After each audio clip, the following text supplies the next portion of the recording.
La pregunta es, porque hoy leyendo la nota de Montego Portal que hablaba de esta noticia, vamos a meternos de lleno, dice Pablo Goncalves, el primer asesino serial del país, y mi pregunta es, ¿hubo uno posterior?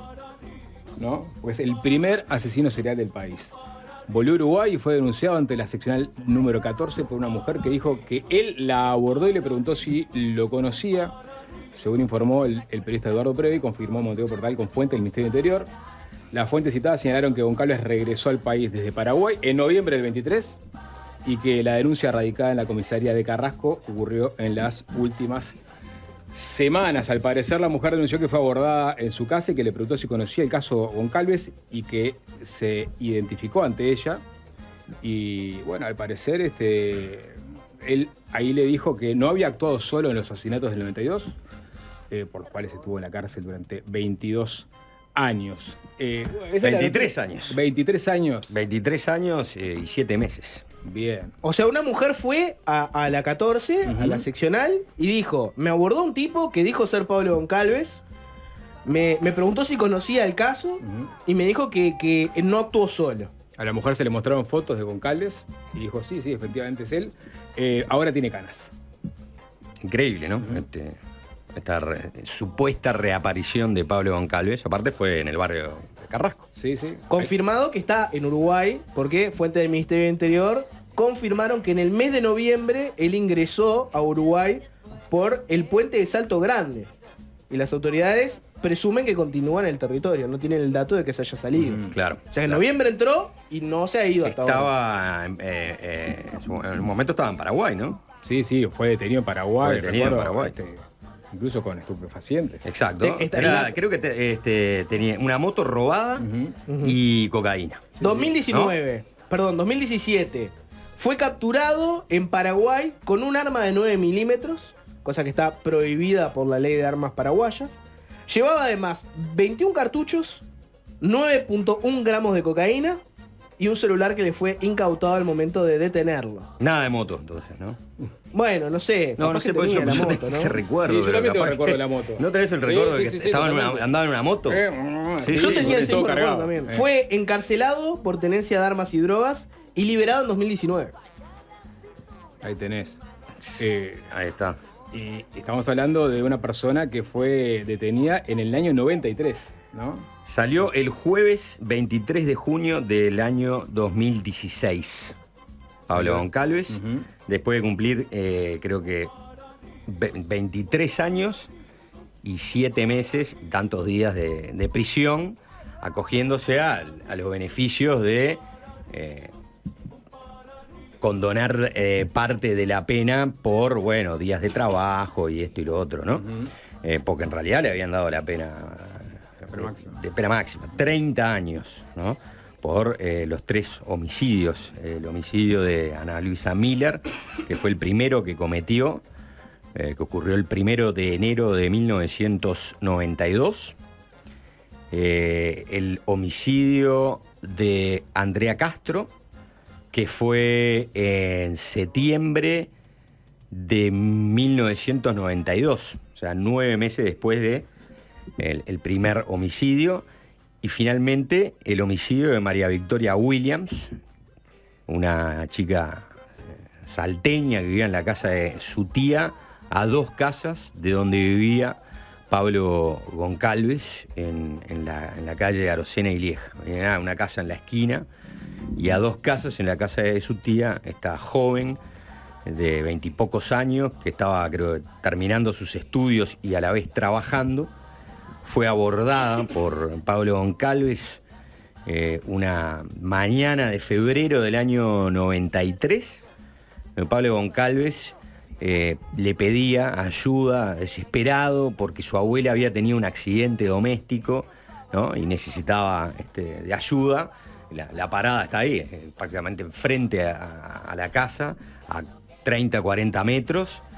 En un principio María Victoria Williams le dijo que no, porque iba a perder el ómnibus y no iba a llegar al trabajo, pero bueno, ante la insistencia, con su ánimo de colaborar, ingresó a la casa y ahí fue que Pablo Goncalves la asfixió y dejó su cadáver atrás de un sillón tapada con un nylon.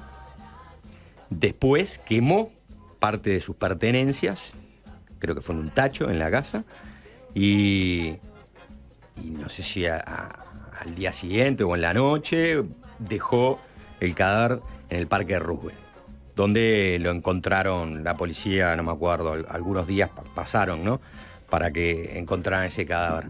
Y ahí, obviamente, que las investigaciones de la policía por este último caso empezaron a llevar hacia la conclusión de que estos 3 casos podían estar ligados y que fuera el mismo homicida, ¿no? El de María Victoria de Williams con el de Andrea Castro con el de Ana Luisa Miller. El tema era que, más allá de que se hicieron muchas investigaciones al respecto y se trataba de buscar las posibilidades de cómo, ¿no?, ubicar a una persona que era sospechoso, sin nombre, sin nada, sin ubicación, sin ningún tipo de evidencia, nada, era sumamente difícil. Entonces, en un momento, la investigación avanza hasta ese punto de las conjeturas, pero después se estanca. No había pruebas. Se tranca. Claro, porque digo, lo que decían es, bueno, lo único que podemos decir es que el auto de Ana Luisa Miller, que fue la primera asesinada, apareció a unas cuadras de distancia de la casa donde vivía María Victoria Williams. La última vez que habían visto a Andrea Castro habían sido en el boliche England, que estaba a algunas cuadras por la misma calle, ¿no? Solo que más arriba. Y bueno, dijimos, quizá todo esto tenga un solo responsable, un asesino serial, un homicidio que sea el responsable de estos 3 asesinatos. Pero hasta ahí llegaron los investigadores. No podían más que conjeturar eso sin tener algo que los guiara en la oscuridad de esa investigación, que estaba basada en esa hipótesis, pero que era una hipótesis que no tenía otro tipo de pruebas. ¿Cuál era su situación vital en esa época? O sea, ¿estaban haciendo qué? Cuando saltó todo esto de los medios y se veía. En el liceo. ¿Ustedes estaban en el liceo? Sí, en el año ¿no? 93, Sí, en el liceo. claramente. ¿Y qué se acuerdan así de la cobertura de los medios, etcétera? Bueno, yo me acuerdo de todo bastante patente. En el caso del primer homicidio de Miller, lo recuerdo perfectamente. Me acuerdo que fue un día que una tormenta de lluvia en la madrugada, ¿no?, de fin de año, ¿no? 31, una tormenta, lluvia, amaneció el lunes lloviendo, y recuerdo la noticia. La noticia la recuerdo antes de que estuviera en la prensa, porque conocía a la familia Miller, mi familia. Entonces, enseguida tomé contacto con esa historia por esa proximidad y esa cercanía. Y después, cuando llega este tercer homicidio de María Victoria Williams, bueno, ahí fue que el caso pasó a ser... yo no recuerdo bien ahora la cobertura de la prensa, ¿no? Yo no tengo recuerdo tampoco. Pero... Yo me acuerdo cuando se conoció quién era el posible asesino. Claro. Ahí sí explotó el Claro. caso. A mí mis padres siempre me dijeron que en esa época le recomendaban a las mujeres que salieran acompañadas. Que después del primer asesinato... Después del primero... Sí, ya había como un run de, bueno, ojo... Lo que pasa es que el primer homicidio puso en el ojo de la investigación al novio de aquel entonces de Ana Luisa Miller, que fue muy investigado y al principio se lo creía el responsable. Por aquello de que ante la duda, cuando aparece una persona muerta, siempre termina de la pareja, ¿no? Claro. Ese estereotipo se tuvo que tenemos todos. enfrentar no solo a varias declaraciones, vino un experto polígrafo desde los Estados Unidos, Y después, bueno, no se encontraban pruebas, obviamente, en su contra. Fue descartado. Y el caso quedó ahí. ¿Pero qué pasó? Sin ¿Cuál fue la ningún- primera prueba que dio un indicio de que Pablo Goncalves podía hacer? Bueno, en el podcast que hicieron Frente al Asesino, donde participa un conocido nuestro, ¿no? El Felo Golero, que está en la producción y aparte hace narrativa de ese podcast, que tiene la voz de César Troncoso, ¿no? Que hace el relato, la narrativa. Les recomiendo. Está muy bien hecho el podcast Frente al Asesino, porque se estudiaron el caso a fondo y lo relatan muy bien. Cuando los investigadores están medio trancados, ya después obviamente, investigando el asesinato de María Victoria Williams y creyendo que podía haber una conexión entre los 3 asesinatos que habían ocurrido, de 3 mujeres que vivían en el barrio Carrasco, en poco tiempo, ¿no? Porque el primero es el primer día del año 92 y después, un año y poco después, en febrero del 93, el de María Victoria Williams, es el tercer asesinato. Empiezan a cotejar denuncias que hubieran existido en el año 91, 92, a buscar alguna denuncia, algo que les diera algún indicio, algo, y empiezan a revisar, hasta que pronto, ¡ping!, el oficio 1289. Ese es como bueno, me saqué la lotería de la posibilidad de continuar investigando el caso y de hecho con un nombre de alguien que había sido denunciado. El episodio había tenido lugar el 1 de mayo de 1991. Una enfermera iba a su trabajo, iba caminando, porque no había mucho transporte, obviamente un 1 de mayo, cuando fue abordada por un hombre en un auto, que le dijo: ¿hasta dónde vas? Si querés te arrimo. La mujer se sube al auto y en un momento el hombre empieza a manejar, se desvía del camino, ahí la empieza a amenazar, va a un campo baldío y la viola. La mujer radica la denuncia de eso, algunos días después. Dice haber sido violada por un hombre al que puede identificar porque en el hecho le había robado la billetera. Porque era un absoluto desconocido que le había abordado. Pero como le había robado la billetera, Tenía el dato. tenía cédula. La persona.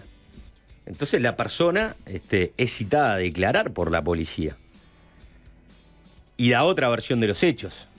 ¿Y cuál es la otra versión de los hechos que da esa persona? Y es, o sea, el acusado dice: yo me ofrecí a llevar a esta mujer a su trabajo. Empieza a describir, ¿no? La mujer dice, me empieza a contar, ¿no? Que estaba mal con su pareja, que esto y lo otro, y brinda todos unos datos. Todos unos datos que después coinciden con la realidad. Y dice, y en un momento ella se pone a llorar, yo la consuelo y terminamos haciendo el amor en el auto. Pero esta señora, o esta mujer, y esos fueron los hechos, ¿no? Y de hecho, lo que pasó es que no tengo la billetera. Y la mujer dice, bueno, todos esos datos que este hombre les está brindando, en realidad son datos que yo le dije, pero justamente porque estaba bajo amenaza. Él me obligó a contarle muchas de esas cosas antes de violarme. Faltaba plata de la billetera. En teoría, eso es lo que denuncia, ¿no? Pablo Martínez, que fue la persona que fue citado a declarar por la policía.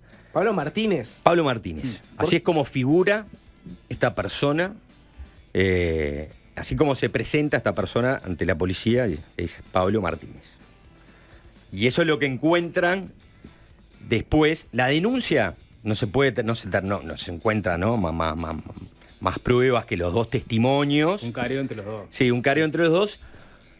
Sí había una posible prueba que era la evidencia que podía resolver el caso. La mujer sostuvo que este hombre le había esposado antes de violarla. Entonces, si había unas esposas, si aparecían unas esposas, eso podía ser determinante para poder acusar de violación a esta persona. Pero las esposas nunca aparecieron. Sí aparecieron 2 años después,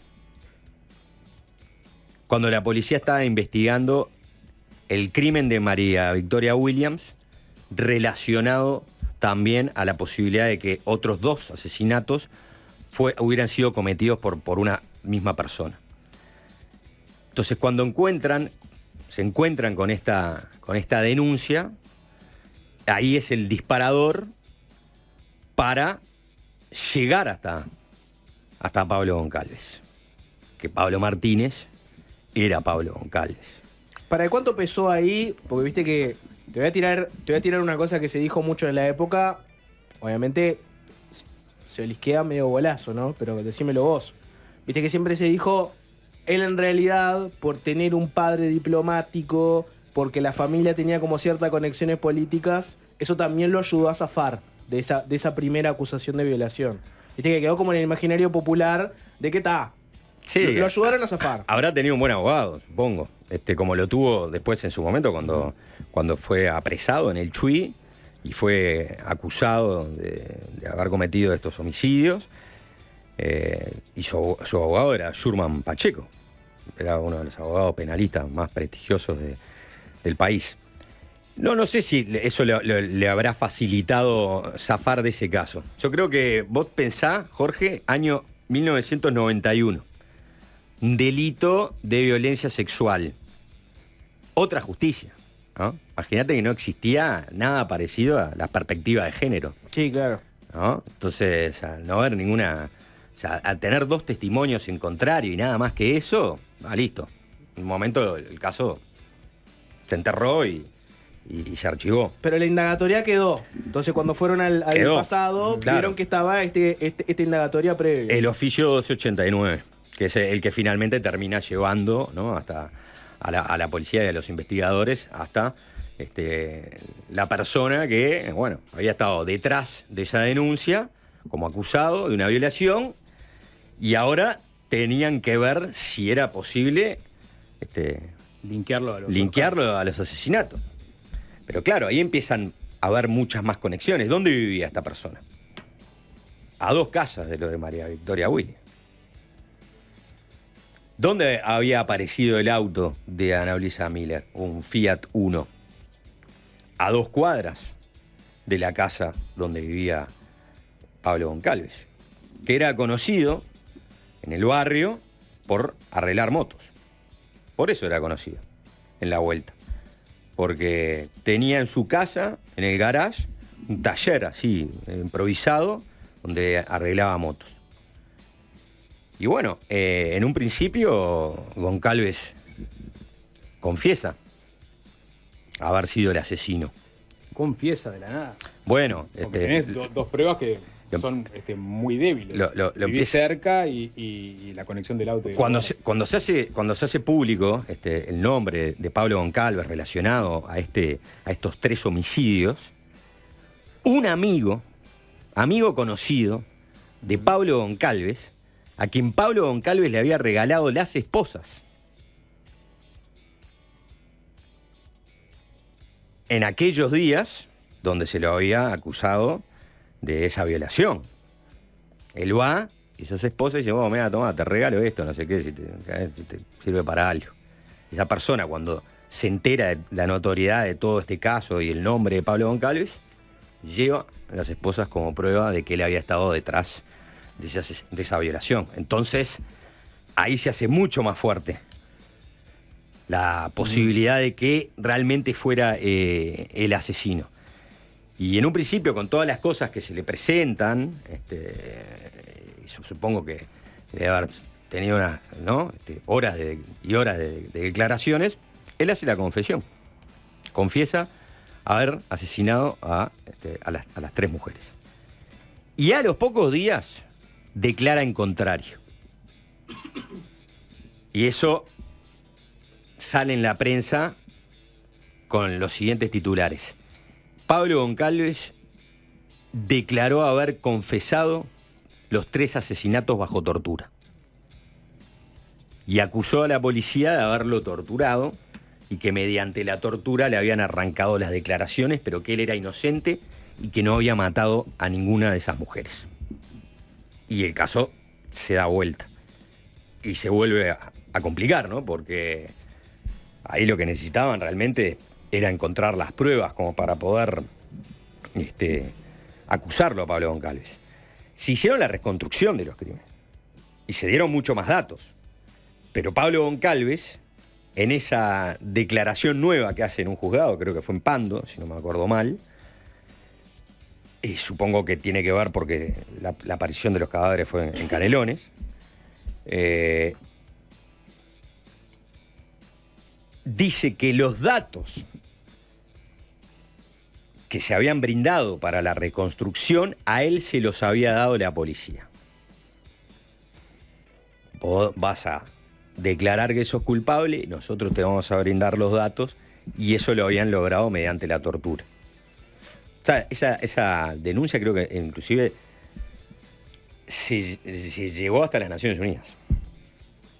El hecho de que había sido torturado por la policía uruguaya. Entonces, bueno, ahí se empezó a entreverar mucho la cosa.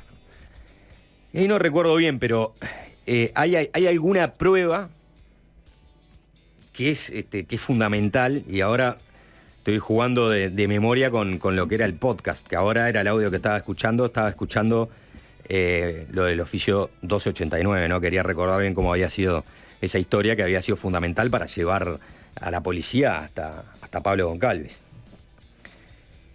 Lo cierto es que hay un llavero del auto de la primera víctima de Miller, que era un llavero que era especial, era un llavero que había más de uno en la casa, o sea que había otro, y que era el llavero de la llave del auto que le habían traído de Delaware, de Estados Unidos, y que era muy particular, y que en algún momento de las confesiones Pablo Goncalves había dicho que ese llavero lo había tirado cerca del puerto de Montevideo. La policía se metió a bucear para buscar un llavero, ¿no? Que ya había pasado 1 año y medio del episodio, por lo pronto. Si era verdad, ¿no? Tratando de buscar una prueba. Pero creo que la prueba que termina encontrando la policía y que empieza a resolver un poco el caso, y ahora sí voy a jugar un poco de memoria, tiene que ver con las pertenencias de María Victoria Williams. Él las quema y las tira en un basural en Maroñas. Pero cuando la policía allana la casa, después de que llegan hasta Pablo Goncalves y entienden que él puede ser la persona detrás de los 3 asesinatos, encuentra todavía en el fondo de la casa o en el jardín, se ve que en algún lugar, los restos de un monedero semi-quemado que había sido de María Victoria Williams. Creo que con eso empiezan a consolidar el caso contra Pablo Goncalves. Pero no, ahí no me acuerdo bien, así que pueden escuchar después el podcast Frente al Asesino. Sí, después está toda la... Perdón, me quedó una duda. ¿También lo condenaron por la violación aquella o no? Bueno, habría que ver. Yo tenía entendido que no, que nunca se pudo. Nunca se pudo. Yo imagino que no. Nunca se pudo conectar las dos cosas. Pero sí. No, le dieron esos 30 años por los 3 asesinatos. Sí, ¿no? Las sentencias por los asesinatos. No, les iba a decir que después está el periplo de la cárcel, ¿no? En el 99 creo que fue, que le dieron 26 puñaladas. 2 presos lo arrinconaron en la cárcel y le dieron 26 puñaladas. Otro dato también de su estadía en la cárcel, ¿no? No sé si se acuerdan, en 2005 se casó. Claro, tuvo un hijo. Sí. Se casó con una mujer que ya conocía de antes, que había sido su vecina, y efectivamente, como dice Juanchi, tuvieron una hija. Y en 2012, no sé si se acordarán también, que hubo todo un debate público que se da mucho, lo hemos hablado en este programa, ¿se acuerdan? Cuando Mark David Chapman, el que asesinó a John Lennon, cada tanto hace la gestión para ver si puede salir en libertad, ¿no? En 2012 hubo una gestión para ver a ver si podían liberarlo, debido a la cantidad de años que ya había cumplido, que había descontado muchos otros de por estudio, trabajo, etc. Y se dio todo un debate social de si era correcto o no que saliera antes, claro, si era un peligro para la sociedad. Porque la primera salida transitoria de la cárcel, la primera vez que sale por primera vez de una cárcel Pablo Goncalves, es después de haber pasado 20 años preso efectivamente, sin ninguna salida. Sí. Y por lo que leí ahora en algunas de las notas sobre la reaparición de Pablo Goncalves, debe ser uno de los pocos presos que está 20 años sin obtener ni una salida de la cárcel, ni un permiso de salida. Y bueno, por eso que hablábamos de que está todavía la percepción del peligro. De hecho, mucha gente... La percepción del peligro y el alto impacto del caso. Sí, claro. Pero como decíamos, ¿no? Es el asesino serial de la historia uruguaya. Y la peligrosidad, ¿verdad? Porque eso se discute mucho, ¿no? O sea, hay algunos criminólogos que dicen que en los casos de los asesinos seriales, de estas psicopatías, cuanto más larga es la pena, mayor después es la probabilidad de reincidencia. O sea que cuanto más tiempo se están encerrados, más después reinciden, ¿no? Eso como que hay una prueba del campo de la criminología sobre ese asunto. Porque claro, cuando estaba por salir, Goncalves fue todo un tema. Y recuerdo, no, hay declaraciones de la prensa, yo no lo recuerdo, del abogado penalista Germán Aller, ¿no? Hablando justamente de que, más allá de que los crímenes habían sido espantosos, Pablo Goncalves había cumplido su pena por eso, como la justicia uruguaya estableció, y que ahora había que intentar no estigmatizarlo para que se pudiera reinsertar en la sociedad. Pero lo que pasa con una persona así, un asesino serial que actúa de esa manera, ¿no?, psicopática para empezar a cometer crímenes, las posibles reinserciones son muy bajas. Más en una sociedad como vos describiste, Jorge Springfield, acá no conocemos todos, ¿no? Obviamente que llegaron mensajes de ese estilo, ¿no? Se estaba viendo para un dato. Pero alguno, fui compañero de clase de Nicolás Castro, su hermano. Estudiábamos en el 15. De Andrea Castro. Andrea Castro era estudiante del 15, Andrea Castro Pena. 20 metros de la parada que va hacia Montevideo, enfrente de la que va al este. O sea, ese Springfield en el sentido de que mucha gente conoce el caso, amigo de las familias, ¿no? Sí. Está todo ese otro factor, ¿no? No, que se casa en el patio central el patio principal de Cárcel Central. 30 invitados en el casamiento. Uno de ellos fue Gustavo Escanlar. Ese era un dato. Es verdad, ¿no? Que seguramente lo debe haber entrevistado, ¿no? No, seguramente. Claro. Uh-huh. Habría una conexión periodística por ahí. Y bueno, hay que ver de esta denuncia si efectivamente sucedió lo que sucedió y qué es lo que se determina. Sí, sí, la verdad. Hay también un tema ahí uno, yo creo que por lo general, primero que nada, los asesinos seriales tienen como algo que llama la atención y que la gente se mete mucho con esos casos. El true crime está lleno de documentales, películas. Y bueno, el último, la serie del asesino serial más grande de la historia de los Estados Unidos, que salió hace poco, un par de años, o hace un año. Yo la empecé a ver el año pasado, si no me equivoco. ¿Ubicás la que digo? ¿Será la de Jeffrey Dahmer, capaz? La de Jeffrey Dahmer. Sí. Claro. La de Jeffrey Dahmer. La de Jeffrey Dahmer tiene, lo que pasa que hubo todo un viraje nefasto, que es la forma que tenía de matar a sus víctimas, ¿no? Claro, las descuartizaba. Las cuartizaba. Las guardaba en la heladera. No, pero les iba a decir otra cosa.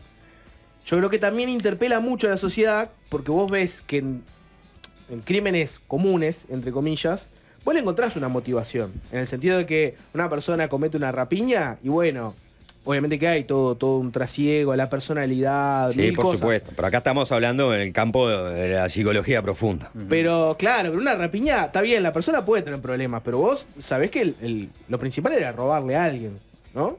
Y así con todo. Una persona que mata de forma serial a varias mujeres, ¿no? Siempre mujeres, que las asfixia, con todo el contenido que tiene, ¿no? Eso, siempre para la sociedad va a ser difícil entender cuál es la rehabilitación de una persona así. Sí, ¿no? y bueno, pero en el caso de Jeffrey Dahmer, que mataba a muchos hombres porque era homosexual, y tenía esas relaciones que tuvo durante años, pero años, ¿no? Y cometió, yo me acuerdo ahora, pero la cifra era espeluznante. Estoy hablando de quizás 30 homicidios. Sí, un montón. Y todos muy crueles. Yo creo que el caso de Pablo Goncalves, capaz O sea, que- esa persona, Sí. yo creo que vos decís, hablás un poco de la curiosidad, ¿no? O podemos decirle el atractivo también. Sí, el morbo. Como sinónimo de curiosidad que le genera, ¿no? a las sociedades, a las personas, conocer, ¿no? Profundizar sobre esas historias. Es el hecho de que en muchos casos esas personas están llevando adelante su rutina, su mundanidad, mientras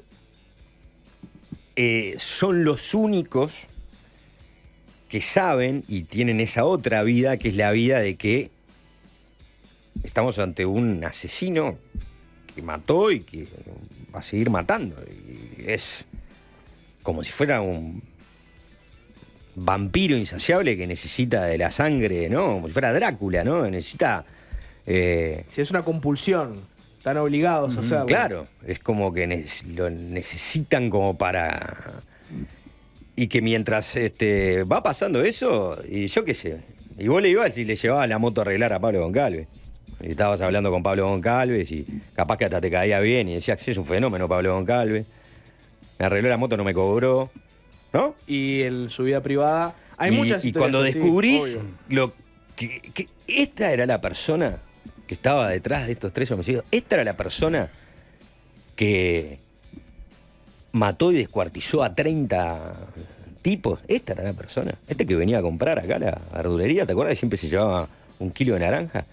Sí. Y ahí viene esa como curiosidad inquietante, ¿no? Y profunda sobre cómo funciona la cabeza de estos asesinos. Yo soy muy fanático Jorge del true Banfico crime. le dedicó a Goncalves y a los asesinos seriales Un libro, sí. dos libros. Hay por Dos lo menos. libros, Digo, si quieren meter en ese mundo, está Sí. bueno. Yo soy muy fanático del true crime. Te diría que el caso de Pablo Goncalves te lo podría asociar mucho más, no tanto al de Jeffrey Dahmer, me parece, porque Jeffrey Dahmer era una persona que vos podías ver que de cierta forma fracasó en la sociedad, ¿no? Era una persona que no había podido tener un trabajo fijo, tenía problemas con el alcoholismo tremendos, etc. Yo creo que te lo asociaría más al caso de Ted Bundy. Que Ted Bundy es un asesino que mató a mucha gente en los años Sí, 70, Ted Bundy. mujeres. Sí.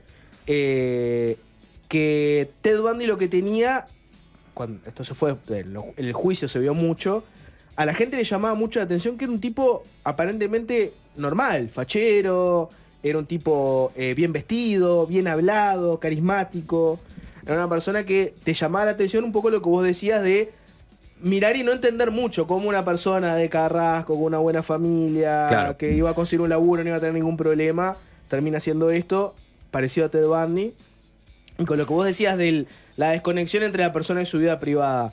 Ahí tenés otro caso muy conocido que es el BTK Killer, el asesino BTK, que es un asesino muy conocido en Estados Unidos, un asesino serial, que mató mucho en una época, después se quedó dormido, entre comillas, bastante tiempo y luego reapareció. Es un asesino muy conocido porque tenía familia e hijos, que luego con su segunda etapa de asesinatos donde lo encontraron, descubrieron que ese padre de familia, bien portado, que era buen vecino supuestamente, que participaba en la iglesia de su barrio, descubrieron que era un asesino despiadado que había matado a una gran cantidad de gente de las formas más aberrantes. Y a mucha gente le llamó la atención cómo lo transitó la familia. Muchos asesinos seriales son personas solitarias, no tienen mucho vínculo. este tipo era un hombre de familia, con esposa, hijas, y tuvieron que vivir ese otro periplo cuando fue a la cárcel. ¿Qué haces? ¿Mantenés la relación con una persona que vos sabías que era una persona nefasta, un asesino así, pero al mismo tiempo sos su familiar, le soltás la mano, no interactúas nunca más con él? Públicamente, ¿qué haces? Porque te da un poco de vergüenza también. Y bueno, me imagino que mucha imagínate. gente fue amiga de Pablo Goncalves o la Los familia. hijos, un hijo. Pero, ¿Ahora tiene una hija? sí, en el caso justamente de Pablo Goncalves es el contrario al que recién planteás. Porque lo que yo recuerdo de haber leído en su momento y de haber recogido en su momento era que era una persona justamente que le costaba mucho la sociabilización. Ese tipo, Era una social, le decían. Claro. Los sexólogos y psicólogos, psicólogos que a través de la información que salía en la prensa daban sus diagnósticos, ¿no? Sí. Pero bueno, en el caso, por ejemplo, de María Victoria Williams, yo no sé si habrá sido justamente por confesión de parte. Él había tratado de abordarla a ella desde algún lugar. Y no había tenido éxito. Ella nunca le había dado porque, bueno, vivían en la misma cuadra, 2 casas. Yo imagino, porque ahora sí ya estoy sacando la guitarra, que más allá de cómo se moviera esa cabeza desde el punto de vista químico y la genética que tuviera, también está de pronto una muy poca facilidad para socializar, ser medio un lobo solitario y tener cierto rencor o resentimiento de no poder tener éxito con ninguna mujer, porque es una cuestión que no podés ni siquiera llevarla adelante, vos mismo, ¿no? Y bueno, eso será toda una suerte de cóctel, ¿no? Explosivo. Sí. Y detonante para que después la persona vaya y cometa esos homicidios y los cometa de manera compulsiva en el sentido de que fueron 3 homicidios en un año. En el caso de Jeffrey Dahmer es muy conocido que el padre escribió un libro donde debate un poco lo que decís vos. ¿Qué este tipo de asesinos qué son? ¿Son personas que se hacen o que nacen así? Y el tipo tenía un arrepentimiento tremendo, por ejemplo, lo puedes ver en la serie de Netflix, Sí. de que él veía que el hijo no tenía ningún tipo de hobby, no tenía muchos amigos, pero le gustaba la taxidermia. O sea, le gustaba Sí, cazar es verdad. y hacer taxidermia, que, para que no sepan, es cuando vos, después de haber agarrado un animal, Lo o disecás. lo disecás. Y ahí le puedes sacar la piel. Como el silencio de los inocentes, digamos. Y el tipo tenía mucha cola de paja y mucho arrepentimiento porque dice, yo como vi que era una cosa que le interesaba y que tenía un hobby, se lo fomenté y lo alenté. Y lo llevaba a cazar o a agarrar estos bichitos y hacerle taxidermia. Y después me quedé pensando si no fue eso lo que lo empujó a cometer esos crímenes horribles y prácticamente que disecar a personas, Claro. partes, etc. Sí, porque era parte después de su manera de operar, ¿no? ¿Algún otro mensaje más? Como por ejemplo este que llega... También, perdón, Dale. ahora los mensajes, pero en el caso de Jeffrey Dahmer, por lo menos en la serie lo que te muestran es que en definitiva su primer crimen, que se da cuando era pero hiper joven, ¿no? Tendría 17 años, se da con otro muchacho, está en la casa de ese otro muchacho. Se estaban yendo a un recital, a un concierto, imagínate, ¿no? Podría haber sido de Grateful Dead. Y tiene una relación sexual, pero después hay un enojo, una pelea, y en esa pelea a se le va la mano y le golpea la cabeza con un elemento contundente y lo mata. O sea que, por lo menos en la serie te dan que el primer crimen es accidental. Claro, y ahí se despertó el impulso.